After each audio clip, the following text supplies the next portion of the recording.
2023년 7월 11일 오늘 새벽 기도에 마태복음 15장 29절에서 31절까지 말씀으로 이스라엘의 하나님께라는 제목으로 잠시 은혜를 나누겠습니다. 지난 주일에는 예수님께서 두로와 시돈 지방을 지나가십니다.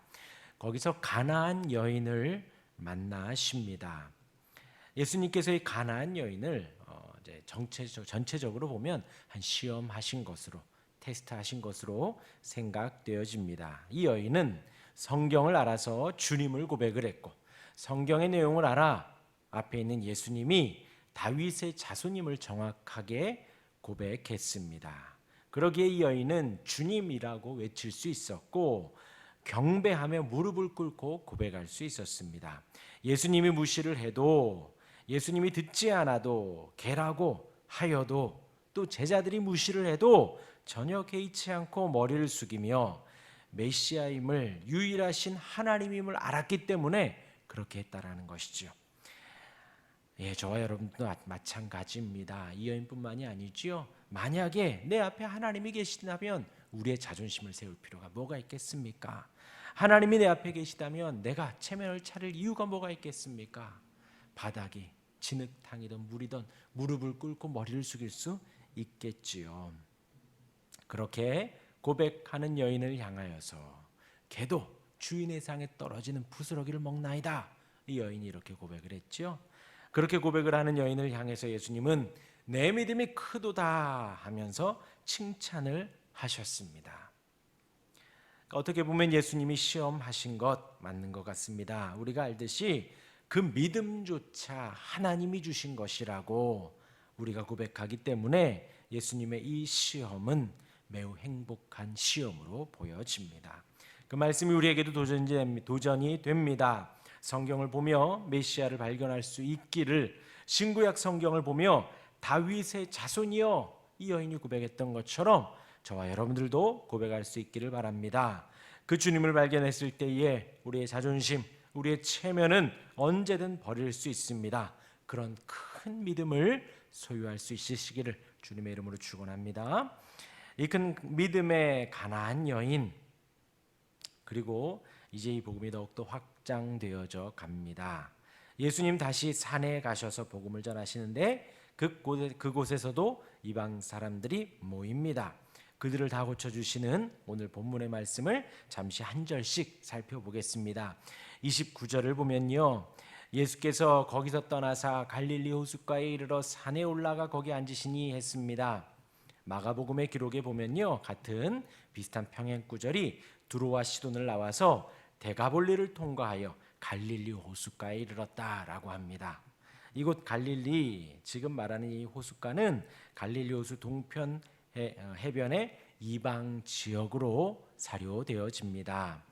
예수님이 올라가신 산에서 예수님은 다음 단락에 먹이시고 치유하시고 또한 가르치십니다.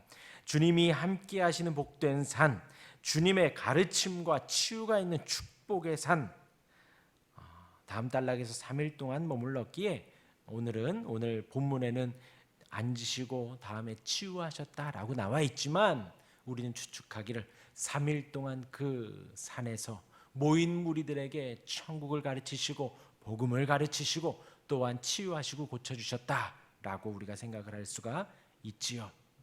그 자리가 이방 땅이든 이스라엘의 땅이든 중요하지 않죠. 제자들이 모이던 큰 무리가 모이던 이방인들이 모이던 중요하지 않죠. 주님이 함께 하셔서 주님이 가르치시고 주님이 치유해 주신다면 그 자리가 축복의 자리가 축복의 산이 될 것입니다. 이어서 30절에 여러 사람들이 모입니다. 큰 무리가 다리 저는 사람과 장애인과 맹인과 말 못하는 사람과 기타 여럿을 데리고 와서 예수의 발 앞에 앉힘에 고쳐주시니 했습니다. 여기서 다리 저는 사람과 장애인에서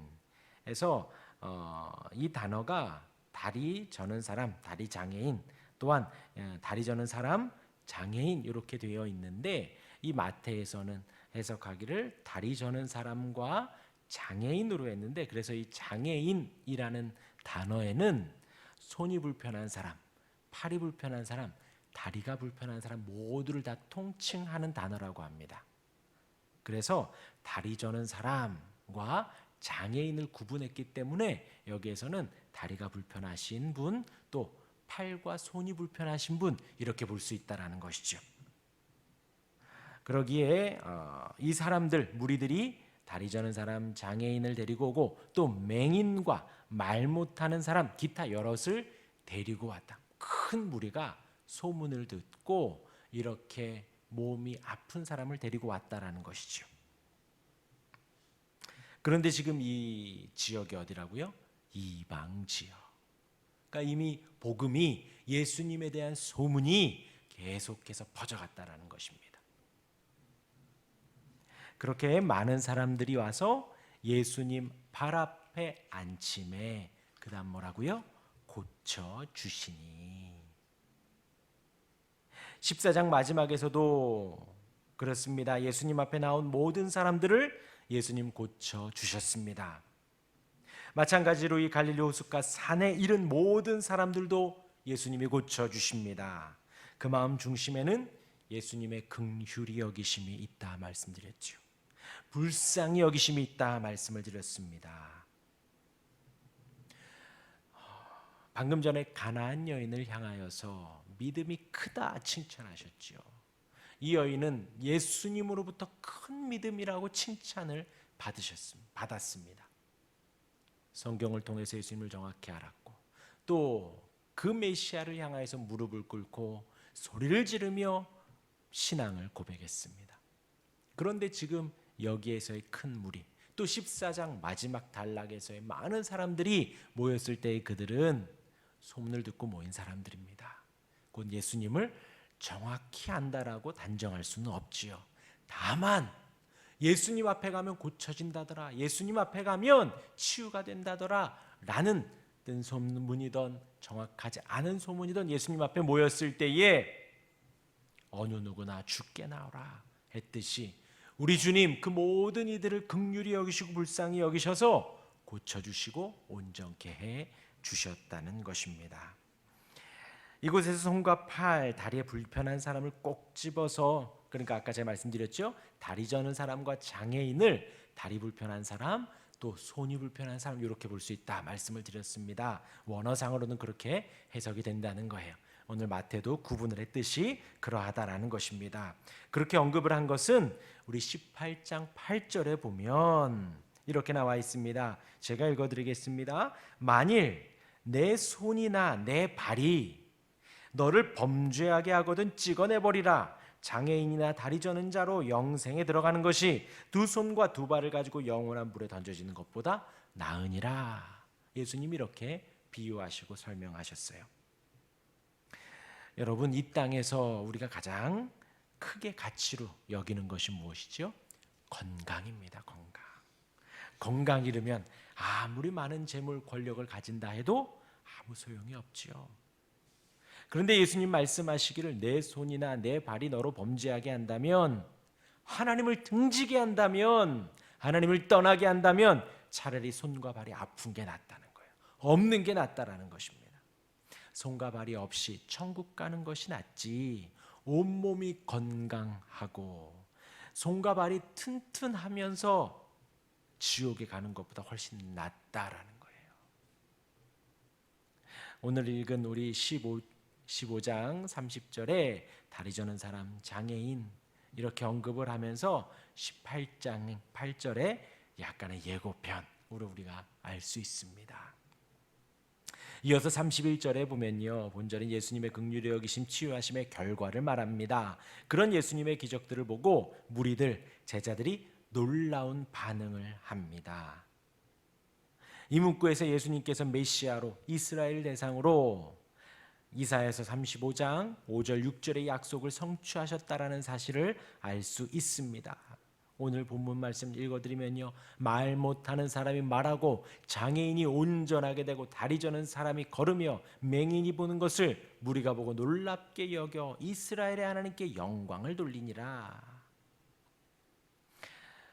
이사야서 35장 5절과 6절에 제가 읽어드립니다. 그때에 메시아가 오는 그때에 맹인의 눈이 밝을 것이며 못 듣는 자가 사람의 귀가 열릴 것이며 6절 그때에 저는 자는 사슴같이 뛸 것이며 말 못하는 자의 혀는 노래하리니 이는 광야에서 물이 솟겠고 사막에서 시내가 흐를 것임이라.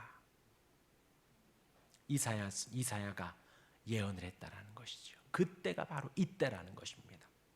그런데 중요한 것은 뭐라고요? 메시아로서 이스라엘을 대상으로 이런 일이 있는 것은 오늘 예수님 가신 곳이 이방 지역이라는 것이죠. 곧 성경의 기록 예언된 메시아가 구약 이사야에서의 말씀을 성취하는 메시아가 그 약속을 이방인들을 대상으로도 성취하고 계시다라는 것입니다. 이스라엘뿐만이 아니라 이방 땅에서도 이스라엘 백성들뿐만이 아니라 이방 백성들 가운데에서도 그런 혈육의 육적인 것이 중요하지 않다라는 것이지요.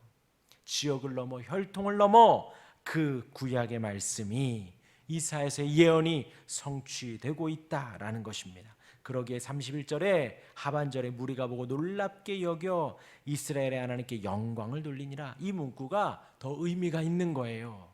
지금 이방 땅에서 이방 무리들이 모여서 그 기적을 보고 놀랍게 여겼다라는 거예요. 이방인들이. 그리고 하나님께 영광을 돌리는데 어떤 하나님이요? 이스라엘의 하나님께 영광을 돌리는 것입니다. 이방 사람들이요. 그들에게 구원의 여명이, 구원의 빛이 비추어가고 있다라는. 그렇죠? 지금 해가 뜨면 저희에게만 뜨는 것이 아닙니다. 이방인들에게도 해가 뜨지요. 예수님의 능력과 전능하심과 긍휼하심이 이스라엘을 넘어 이방 땅으로, 유대인을 넘어 이방인들에게로 퍼져가고 있다라는 것입니다. 이스라엘이 거부한다 해도 복음을 감출 수가 없다라는 거예요. 이 유대인들이 거절한다고 해서 그 복음이 갇혀 있는 것이 아니다라는 것입니다. 복음은 복음대로 전혀 영향 없이 확장되어져 가고 부흥되어져 간다라는 것이죠. 오늘 지금도 마찬가지입니다. 우리 예수님, 우리 복음은 온 세상에 지금도 이렇게 빛이 온 세상에 밝히 비추어지듯이 그 복음이 온 세상에 퍼져가고 있습니다. 오늘도 그 은혜, 그 능력 의지하시며 주 은혜 아래 승리하시길 주님의 이름으로 축원합니다. 아멘. 기도하겠습니다.